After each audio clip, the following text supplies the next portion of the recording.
This is Dr. Flight. I hope you're doing great. I'm looking forward to spending a few minutes with you to walk through some ideas that deal with the nature of really two things. One, this idea that markets and what we call product markets evolve, they shift and they change, and that's something that is vitally important for marketing managers to be aware of and to then adapt to. And also in this video, I want to talk a little bit about analyzing, again, this thing we call a product market.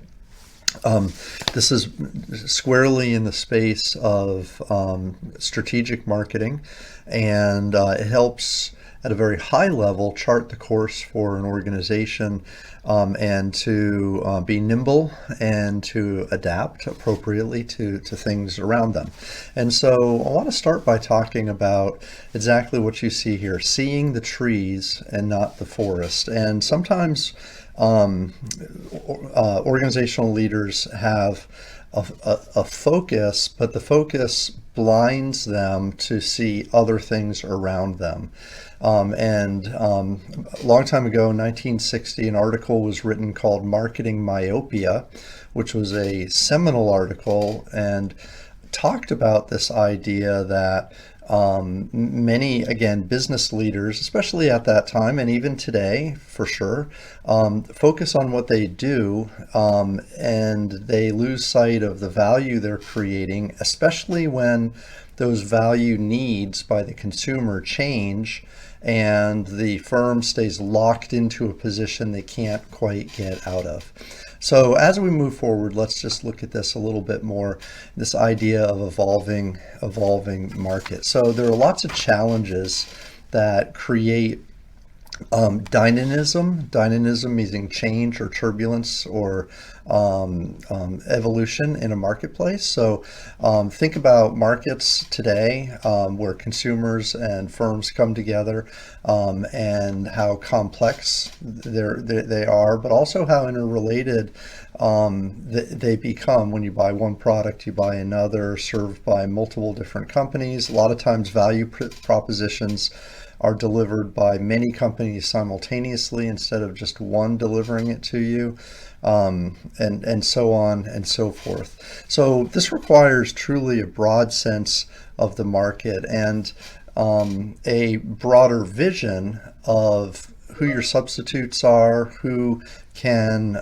provide value to the customer that could take market share away from you, and also the vision just to kind of see where you think the market is going in the future. So this requires constant monitoring, and sometimes we call this an environmental scan or situational analysis or trend analysis. This monitoring very often comes at a macro level. So macro level evaluations in the business environment that you're in, and in a forward-thinking manner. So that's something that's super important. It helps us identify these opportunities that we would otherwise miss, again, if we have these blinders on that keep us constrained into one space. Clearly, it helps us identify customers' future value requirements. It helps us predict, very importantly, what our competitors will do, and ultimately helps us make great decisions. So again, this idea that we have to be monitoring and understanding where turbulence and dynamic natures of markets are happening is important. Oftentimes, the environmental scan, that situational analysis, that macro level trend analysis will help us see those issues clearly. So why are there, again, these disruptions or these challenges in markets and seeing what will happen in the future, or these challenges towards stability? So that would be the opposite of what we think of. When you look at a stable product market space, it's one that doesn't change. So we have on one condition a market where the customers essentially don't have other need requirements, where there are no new competitors, where there's no new technology. But then at the opposite end is this chaotic management environment.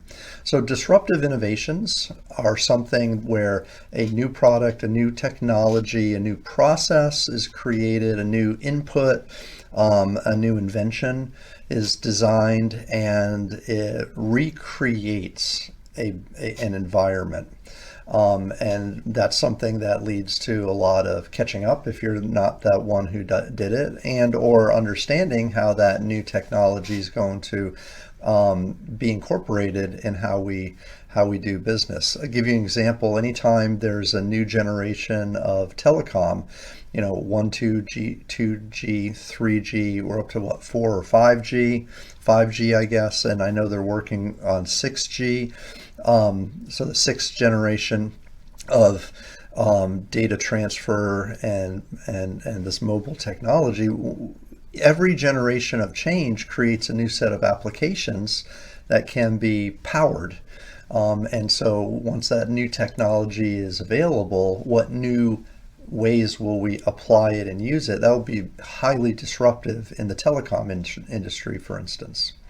Commoditization threats are threats where your product was once new and innovative, but now it's a common product that's produced by lots of firms, and what was once new and innovative is now normal and common. And once it makes that hits that plateau of being a common product, it's sometimes thought of as towards a commodity, and that's the commoditization of a product. When your product is no longer innovative but is a common feature, how do you manage not being unique, I guess, is a great way to think of that issue. Creating new market spaces. So creating new market spaces deals with again, this innovation technology where an old need or want is being satisfied in a new way. That creates a new market. It creates how markets relate and such and so forth. The camera industry, through some disruptive innovations as a result of the camera phone, has all but been decimated. But a whole new market has been created for people who want to be photographers and can now do it with their cell phones. So there's new markets that are being defined as a result of innovation. You may also create new market space where you bring a brand new product to an existing market that's never seen it before. So if you have a new product in your domestic market and you bring it to a foreign market that has never had that product before, that would in essence create new market space for that product. You could be the first person in a new geographic region, and then other competitors will follow once you introduce the product. But in essence, you're creating a new product life cycle in that new market space. So again, those are changes that are happening. Also, fast changing, evolving consumer markets. Consumers, they say, are the invisible hand that move markets. And so when consumers' interests or their fads, for instance, happen very, very, very rapidly, if you're not nimble enough to capture those, then you lose sight of that space. So again, this just underscores this idea that in the absence of stability in a marketplace, the dynamism requires us to pay attention and to act when appropriate.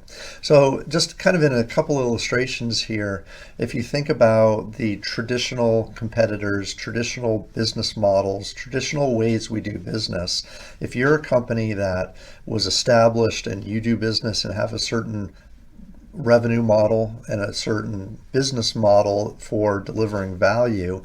You have a traditional established set of customers. The problems happen when new competition or new innovations, new disruptions bring in or establish new customers. And the question is whether you can adapt to capture some of those new customers or react to that new type of competition or new introduction into the industry space in the product market arena. Second is if there are strictly new business models, new ways to do business. Sometimes we especially think of this maybe with a good example maybe in distribution technologies. So being able to, for instance, and this may be a simple example, but if you're a retailer and you incorporate online transactions, so brick and mortar store, but now you do online transaction, that online transaction component of is a new business model. And so what if you're a brick and mortar store that doesn't do online transactions? Think of what the disadvantage would be if you didn't do that, and how many customers you would lose to the business model stores that are doing that type of thing. Okay, so again, it's this focusing too narrowly on the present and the past in terms of your business model and how you do business that creates, again, this thing that we call marketing myopia. And myopia is an eyesight term when your blinders are on and you don't see what's around you.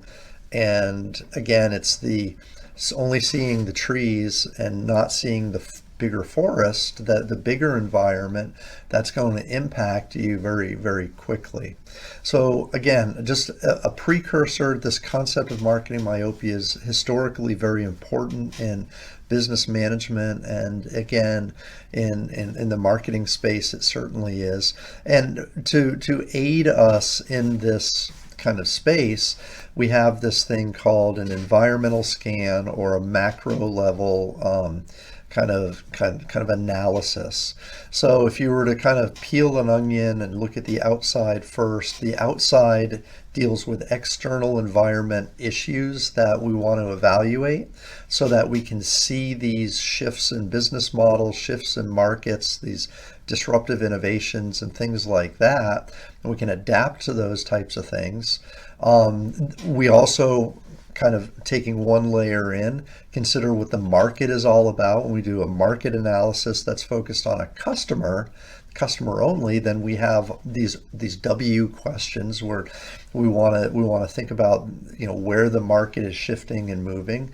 And then finally, we take all of those elements and pair them with what we do as a company and look at our internal strengths and weaknesses, kind of like a SWOT analysis.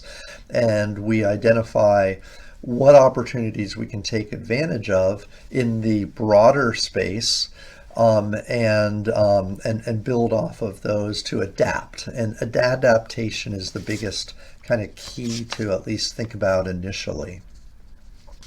Okay, so let's move on a little bit and let's talk about a concept called a product market, and we'll circle back around to this idea of dynamism and evolutionary change in markets here in a moment. But a product market is a concept.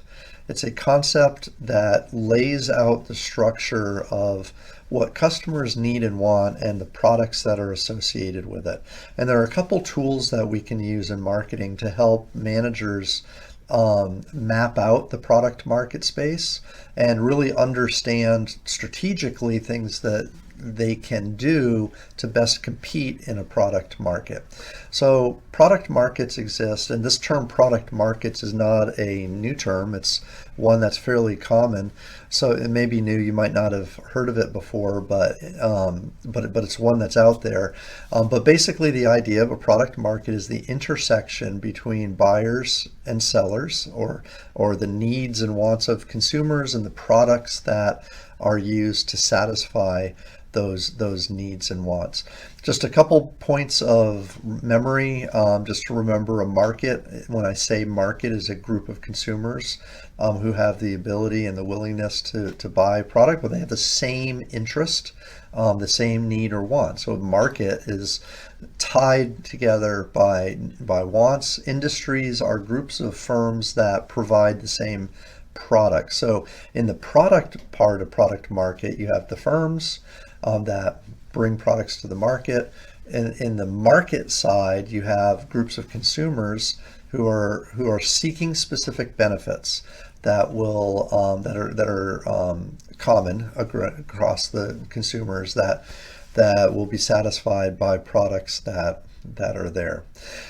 As an illustration, you can pause this if you want. You can think about the beverage industry over many, many decades, and think about if you were looking to satisfy your thirst in the 1930s and 40s and 50s. You'd have traditional beverages. There are traditional soft drinks, of course. Coca-Cola and Pepsi have been around since the 1890s or so, and other soft drinks. Coffee, tea, water, of course, is always available, milk, and the introduction of Kool-Aid. Kool-Aid is kind of one of these products that is an invention of the time then, which was novel, unique, I guess, flavored. Often you think of it as a child's drink, which is perfectly fine. But it breaks into that space of traditional drinks, move on to the 60s, 80s, 2000s, and we see shifts and changes in volume by each one of these drinks. And when we get to later on in the 80s especially, we see the introduction of sports drinks and fruit drinks and the early stages of water as a consumable product that you would purchase, like we do many times today. Again, the proportions you can see size-wise, the share of the market for each of those product categories, and we're doing a product category analysis here. Fast forward to the 2000s, and we add energy drinks to the mix, and more types of bottled water. It's not just Evian or something special from the 80s. It's just generic water people drink a lot. So you can kind of see how this product market has evolved. If you just did non-alcoholic drink space and you look at what has been offered over time and also the purposes people have been purchasing in this space, they've evolved and changed. So it's grown and expanded. And so if you're in the 1940s and 50s and 60s and you run Kool-Aid and you think you're the only beverage company, and you're not looking at threats to your future market share space, after the 1960s, 1970s, it's minuscule. It doesn't really exist any longer, right? Because these other product categories, products have kind of taken them out of the mix. So you'd be out of a job, in other words, if you didn't see these trends happening and adapt appropriately. Okay, so there's a process then involved with like looking at a product market, kind of thinking about the structure of a product market. And I'll go into some of the details on these, but some of the details will shift to later on in the term. Again, it's the concept of creating a product market space conceptually that you should really adopt as you listen to this. So first step in defining and analyzing product markets is to understand the boundaries and the structure of the product market itself, which we'll look at here in just a moment. We'll analyze the product market, which we'll use a tool to do that specifically with. Describe end users analyze competition, and then eventually you want to also form strategy that'll do this. Now, analyzing end users and competition is definitely something we do later in the course. There are entire chapters involved with those elements.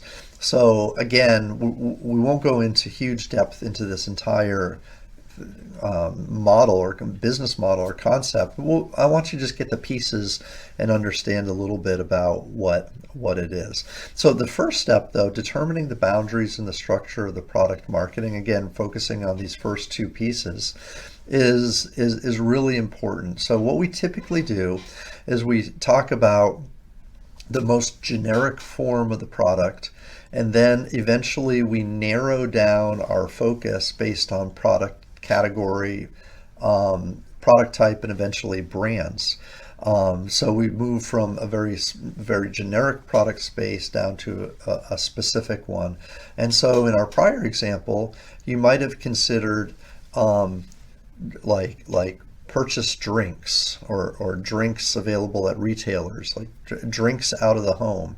Prepackaged beverages. It's probably a good generic term for starting out.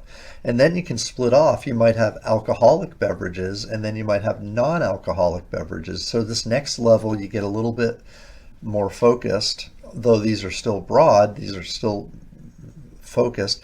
And then we went in, you might have sugary drinks versus fruity drinks, or carbonated drinks, non-carbonated drinks. We could have all kinds of different structure after that if you should so choose to do so. So again, just kind of this idea, beverages is maybe a very generic kind of concept. We have alcoholic beverages and non-alcoholic beverages, which you can then describe as a product type. And then we have different variants or different types that, again, we're just going to draw a line down non-alcoholic. We have water, milk, sports, energy, coffee, tea, soft drinks, juice, things like that.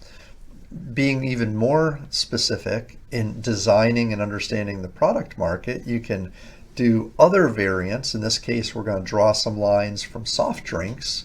And again, this is not complete. This is just an example. We have different colas, we have fruit drinks, fruit sodas, like lemon lime, like Sprite, 7-Up, root beer, ginger ale, and you can kind of spread this out and do a complete mapping if you want. This is like an illustration, though, of this product space. And then within each one of these, in this case variant B's, we may have a specific labeling or grouping of actual brands. So the brands compete with each other directly, right, within the, in this case, cola space. But they also compete, at least indirectly, with root beer and fruit sodas.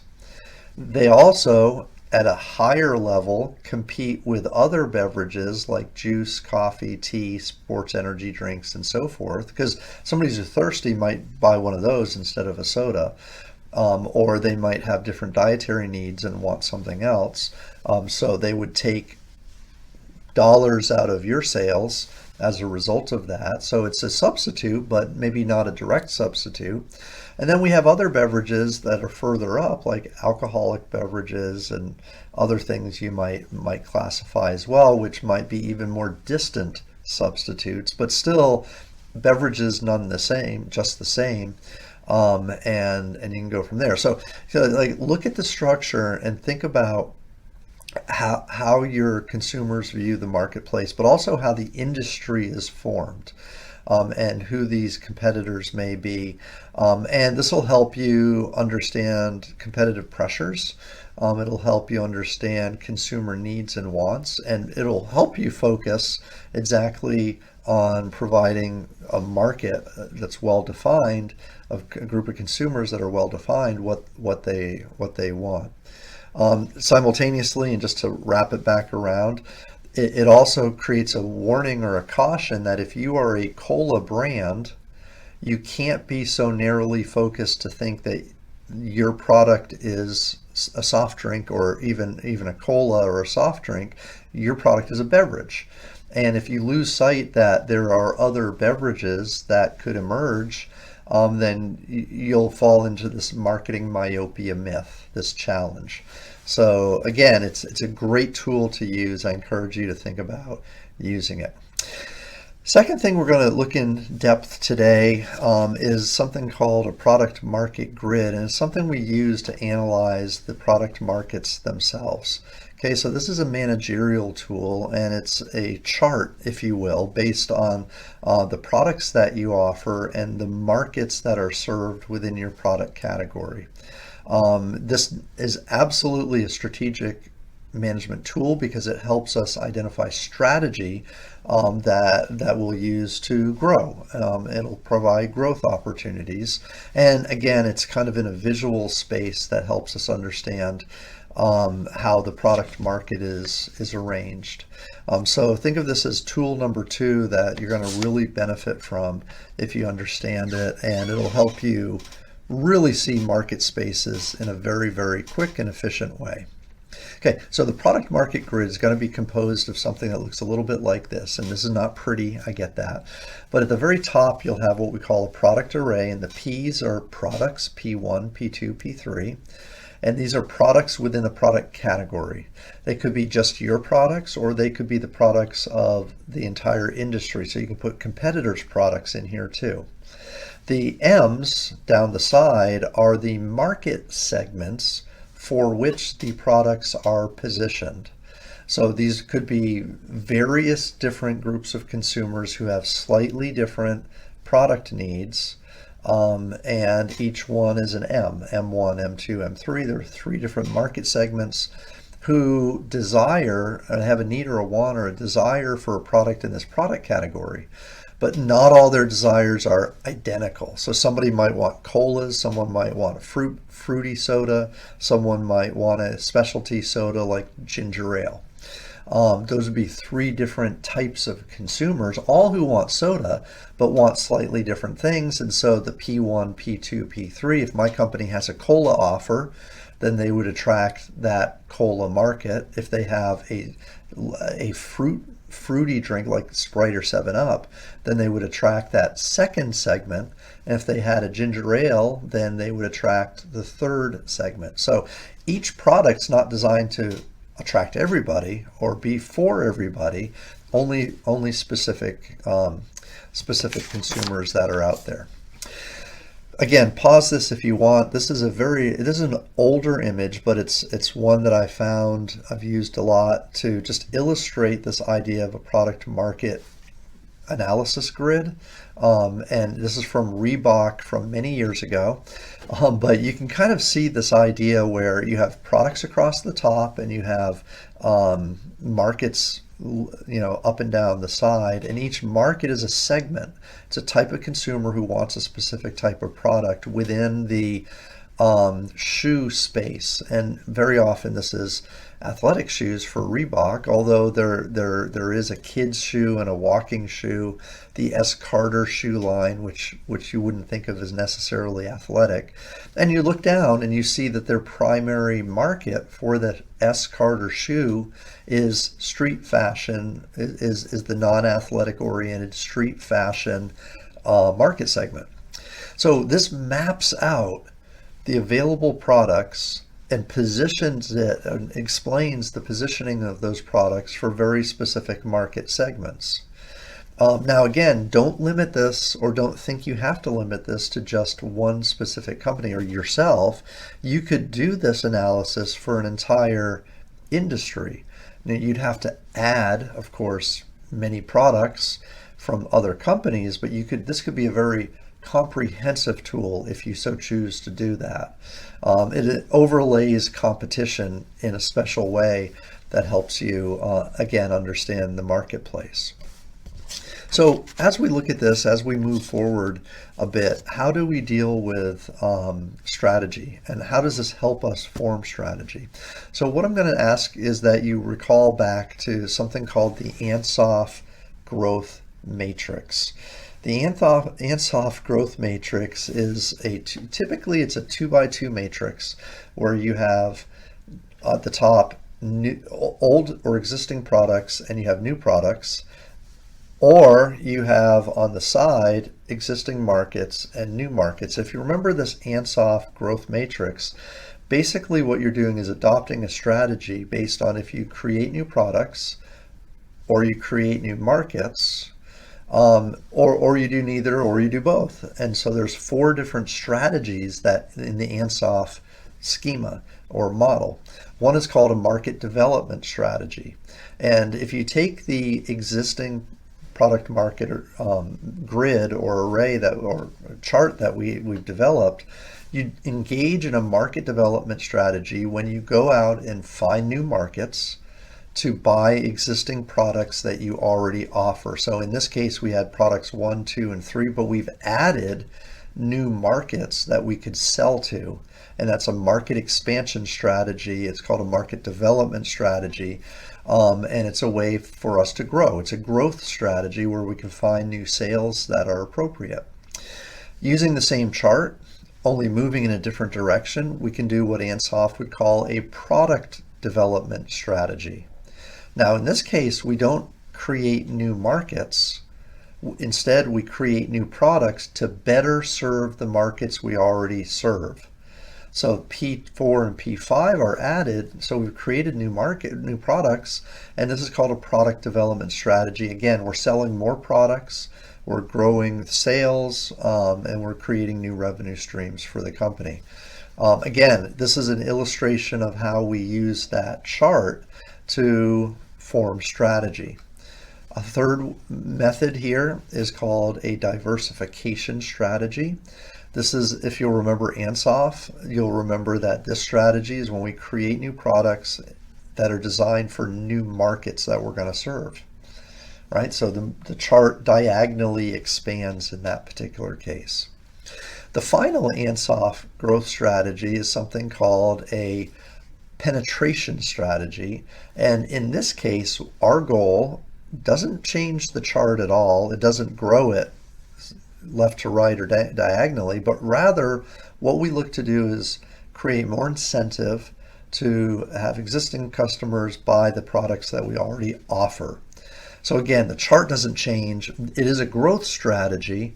And what it does is it taps into something that we call consumer surplus. In other words, there's extra money out there that the customer could spend with us, and we want to extract that. So we do promotions, we provide loyalty programs. Again, we provide greater opportunities for the customer to spend more money with us. We do more complementary bundling of products, and again, customers buy more products from us as a result of that. So that's a strategy, but the key takeaway here is the application of this chart to see where weaknesses are, where opportunities are for us to grow revenue. And that's, I think, very important. It's very functional. This chart or this tool, I think, is one of the best you'll ever see. So I hope you remember this. The last two are the other things that we do. Again, we'll just touch on these slightly just because they're worth describing as part of the process of analyzing a product market. We'll go into deeper depth in the customer and thinking about the customer.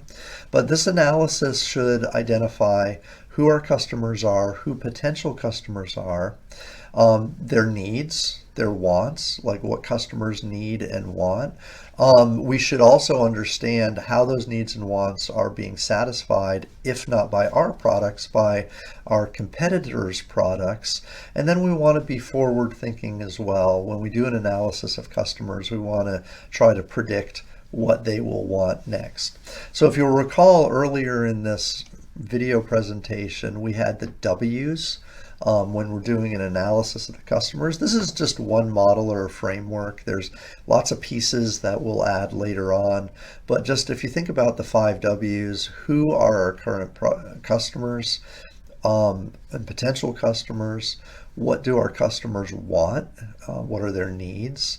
Where do they buy our products? When do they buy our products? And how do they buy our products? Which isn't a W, but the why or how they buy our products is kind of the summary of what we want to be able to do. When we ask those questions of a market which again is a group of consumers with the same need or want, then we can begin to build what's called a customer profile. This is a very common practice where we collect a bunch of data and information about our customers, and then we write a verbal description of those customers to signify, and it really is a guide that helps us understand how to market, how to communicate, how to deliver the value, how to price, and so forth. So when you think about the 4Ps, the 4Ps should reflect the profile of the customer we're trying to reach. And that's where the profiling really, really works particularly well. Now, the profile of the customer can happen at different levels of that product market space. So we could do a profile for generic beverage consumers, but if I'm selling colas, that may not be particularly useful. So what I really want to do is narrow down that profile to the group of consumers that are focused on my product. Or maybe one level up that would include substitutes. So maybe it's soft drink consumers who can do a profile that and maybe compare that to my specific cola drinking consumers. That might be helpful as well. Okay, so again, just a little bit on consumer analysis. It's just some of the application we do when we're doing product market building product markets. And the final piece here is when we analyze competition. So certainly you want to look at this analysis and evaluate your competitors and the industry as a whole. So the industry size, growth, composition, who's in it, barriers to entry and departure, like how hard is it for newcomers to come in, for instance. Industry benchmarking can be really helpful. So if you look at your competitors and see what the best practices are across your space, that's real helpful to know, and kind of key basic things that everybody does in your industry will be a benchmarking type of a thing. We look at technology, emerging technologies. Again, those would be disruptive elements, disruptive components that change the way products are made or processes that are used. And then other infrastructure changes within the industry. So if there are regulatory issues that are going to change or shift the industry practices or just kind of how it's structured. Again, mergers and acquisitions are a big thing in this space. So like if two companies merge, that's going to completely change the landscape of competition and how the industry, which is a group of firms, is structured. So again, kind of as we look at competitors, there's a lot we can look at. We'll consider later on in the term, but just as a brief, identify who your competitors are, again, at each level of that product market analysis chart that you're doing. Understand the characteristics of those competitors, what they are, who they are, how they act. Again, assess. This is an internal practice where we assess the internal strengths and weaknesses of our own firm, but also assess the strengths and weaknesses of our competitors as well. And that may include their capabilities, like what their what their capacity is for production, for instance, or what their limitations are financially. If they're heavily levered firms with lots of debt, that puts them in places of weakness, which you might be able to capitalize on. But capabilities in terms of, you might think of research and development, that's a capability. And are they able to innovate? Those types of things as well. And then finally, again, if you're going to organize this in an analysis, these could be 5 bullet points where you finish with anticipated responses. Competitors are going to react to market changes. They're going to react when you do something different. We could try and quite successfully, most likely, predict what their reaction will be. And so that's something that, again, we want to move into being able to do. Okay, so Let's again consider this idea of who your competitors are. Sometimes we look at competitors by market share. I like to think of it as, you worry about the competitors who are taking market share away from you or whom you can take market share from. So direct competitors, so they're competitors within your space. But we also, as I mentioned earlier, understand that we still compete against firms that offer within our broader, more generic product category as well. There's actually so indirect competitors and then finally substitutes. We can kind of visually think about who those competitors are in this graphic. If that helps, it certainly might. Another way to kind of think about this is some different names we might call our competitors. Brand competitors would be those ones who are closest to us, followed by product competitors who compete in the same product class, but the products are slightly different, right?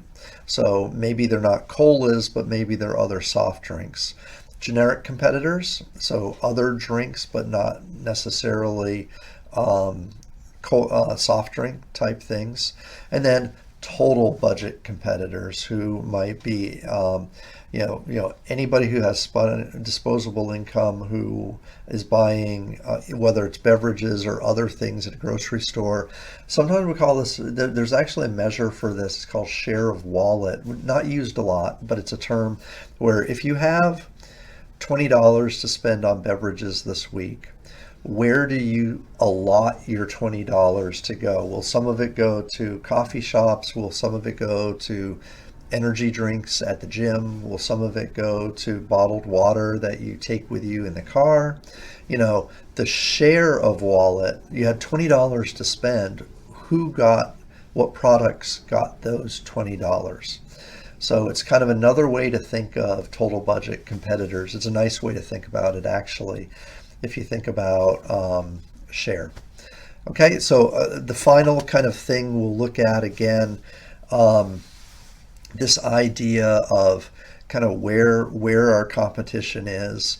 We had those four terms before. Your brand competition are those, like in this example of soft drinks, our cola, Right Cola, Coke, Pepsi, RC Cola. There are other colas probably out there, but those would be examples of brand competitors.